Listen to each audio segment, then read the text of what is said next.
नमस्कार दोस्त। भोजपुरी इंडस्ट्री के रवि किशन, निरहुआ मतलब बहुत बड़े बड़े सुपरस्टार के अपार सफलता के बाद हमारे खेसारी भैया की एंट्री क्या बात है सर, क्या बात है सर, क्या बात, ये बात है। लाए हैं आईपीएल पर एक गाना। और वो इस गाने में जो है ना खेसारी भैया का पुराना विवाद छिपा हुआ है। जानते हैं लहंगा लखनऊ में कितना विवाद हुआ था रितेश पांडे के साथ।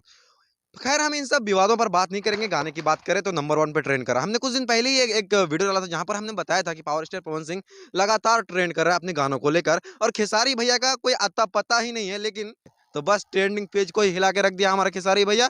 जब पवन सिंह की एंट्री होती है ना तो ट्रेंडिंग नंबर वन पर कोई भी हो उसको वहां से हटना ही है।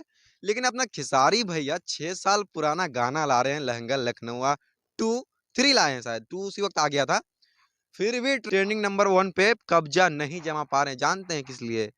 क्योंकि पावर स्टार पवन सिंह ने इसका प्रमोशन किया ही नहीं है और इस गाने पे कोई विवाद हुआ ही नहीं है। और गाने पर विवाद होता है तो गाना पहुंचता है म्यूजिक सेक्शन में नंबर वन पे।